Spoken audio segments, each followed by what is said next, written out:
नमस्कार। बात अब यहाँ पर मेटल्स की करेंगे, जहाँ पर 2023 अब तक यहाँ पर काफ़ी पॉजिटिव रहा है। जय, अगर कॉपर देखें तो इस साल में अब तक 4.5% का इजाफा है। जिंक में 6% से ज़्यादा की तेज़ी यहाँ पर देखने को मिली है और ये दोनों ही मेटल्स ओवरऑल मेटल पैक को आउट परफॉर्म कर रहे हैं। अब यहाँ से आगे की स्ट्रैटेजी क्या हो?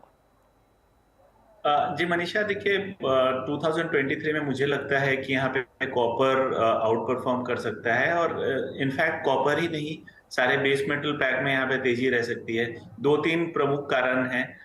एक, यहाँ पे जिस हिसाब से चाइना ओपन अप हो रहा है, 2 साल पे ऑलमोस्ट एक एक बंद रहने के बाद यहाँ पे मुझे लगता है लिक्विडिटी इंजेक्शन होगा इकोनॉमी में। जो इंफ्रास्ट्रक्चर सेक्टर है उसे सपोर्ट दिया जाएगा ताकि वहां पे वो फिर से किक स्टार्ट कर पाए। तो ये एक बहुत बुलिश मोमेंटम क्रिएट करेगा इंडस्ट्रियल मेटल्स के लिए। सेकेंड, हायर एनर्जी प्राइसेस के कारण हमने देखा है कि बहुत सारी स्मेल्टिंग एक्टिविटी यूरोपियन कंट्रीज में बंद हुई है और उन्हें वापस आके फिर से स्टार्ट करने में थोड़ा समय लगेगा। तो वो भी एक शॉर्ट टर्म में सप्लाई कंस्ट्रेंट क्रिएट कर सकता है। और अगर यहाँ पे डिमांड अपटिक होता है और एक्युमुलेशन चाइना में होता है तो प्राइसेस में बहुत ज्यादा उछाल देखने को मिल सकता है। तो कुल मिला के मुझे लगता है ये एक बेहतरीन साल रह सकता है। टॉप पिक के तौर पे मैं अभी भी प्रेफर करूंगा कॉपर को। बहुत हाई चांसेस हैं कि जो हम लोगों ने हाई देखा था 800 के ऊपर का, वो भी ब्रेक हो सकता है कॉपर प्राइसेस में। तो कोई भी यहाँ पे डिप मिले, आई थिंक अभी प्राइसेस 760 के आसपास है, तो 720 730 पे बहुत अच्छा एंट्री बनता है। आई थिंक 850 प्लस पॉसिबल है कि 2 से 4 महीने में प्राइसेस में अपसाइड देखने को मिल जाए। ऑलराइट, यानी कि risk reward ratio clearly favourable है कि आप डिप्स पे खरीदारी करें और तेजी यहाँ पर बरकरार रह सकती है। युवराज, आपको भी चर्चा में शामिल करेंगे। और स्टील पिछले साल हमने देखा था हल्का सा नेगेटिव यहाँ पर क्लोज हुआ था, लेकिन उसके बावजूद अगर हम अब चाइनीज मार्केट का रीओपनिंग देखें तो कैसे देखते हैं आप भारतीय बाजारों के लिए प्राइसेस और ग्लोबल प्राइसेस में अब जिस तरह की बढ़त देखने को मिली है, क्या वो सस्टेनेबल है? देखिए, डेफिनेटली एक बढ़त देखने को मिली है पिछले 3-4 महीनों में। आयरन एंड स्टील इंडस्ट्री के अंदर में स्टील प्राइसेस भी लास्ट आई थिंक 4 महीने नवंबर के बाद से, सिंस जब से गवर्नमेंट रेस्ट्रिक्शंस हटे हैं, एक्सपोर्ट ड्यूटीज जो हटी हैं, उसके बाद से कंटिन्यूसली अप ट्रेंड देखने को मिला है। चाइनीज मार्केट भी काफी हद तक ओपन हुआ है। ट्रेड रेस्ट्रिक्शंस वहां पे ओपन हुए हैं, ईज आउट हुए हैं। कोविड रेस्ट्रिक्शंस ईज आउट हो रहे हैं।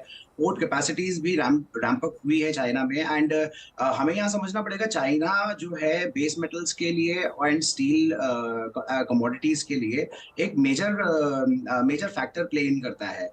एंड यही सारे रेस्ट्रिक्शंस ईज आउट होने का हमें सीधा सा एक प्राइस में मूवमेंट देखने को भी मिला है।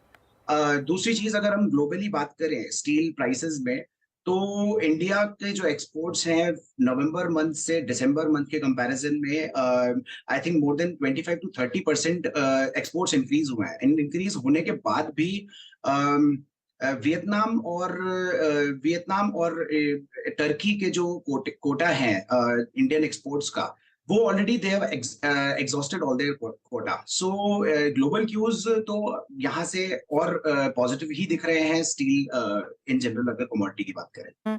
भारतीय बाजारों की अगर बात करें और स्टील मिंट की जो रिपोर्ट आई है युवराज, वो कहती है कि स्टील प्राइसेस 3 महीने के हाईज पर अब यहाँ पर काम कर रहे हैं, 56,900 के आसपास। और माना यह जा रहा है कि जिस तरह से स्टील मिल्स यहाँ पर प्राइसेस बढ़ा रही हैं, इनपुट कॉस्ट जैसे आपने कहा बढ़ती हुई नजर आ रही हैं, यहाँ से अब ओवरऑल प्राइस व्यू क्या पॉजिटिव ही है?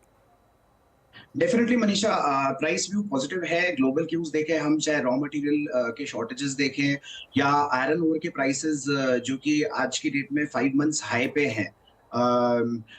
आई थिंक $80 LME से आज की डेट में $120 के आसपास में कई आयरन ओर के प्राइसेस जा रहे हैं। कोकिंग कोल जो है, ऑस्ट्रेलियन कोकिंग कोल, जहां India 85% more than 85% coking coal अपना इंपोर्ट करता है, वहां भी शॉर्टेजेस देखने को मिले हैं। साथ ही साथ अफ्रीकन कंट्रीज से जहां स्क्रैप का इंपोर्ट रहता है, वहां पे भी ओवरऑल ग्लोबली एक शॉर्टेज देखने को मिला है। तो डेफिनेटली सस्टेनेबल है प्राइसेस यहाँ पर। एंड मैं कहूंगा एक अप ट्रेंड ही देखने को मिलेगा यहाँ से। ऑलराइट, यानी कि तेजी यहाँ पर ना सिर्फ नॉन फेरस मेटल्स बल्कि फेरस मेटल्स में भी आगे जाकर बरकरार रह सकती है। बेहतर डिमांड की उम्मीदें हैं, चाइना रीओपन हो रहा है, इनपुट कॉस्ट यहाँ पर हाई हैं, तो सभी इस तरफ इशारा करती हैं कि आगे जाके चाहे वो कॉपर है, जिंक है या फिर स्टील है, प्राइसेस में बढ़त रह सकती है। युवराज, बहुत शुक्रिया साथ जुड़ने का। जय, आपका भी इसी के साथ इजाजत लेना चाहेंगे। इस शो में लौटेंगे तो फुल फोकस यहाँ पे करेंगे इक्विटी मार्केट्स की तरफ।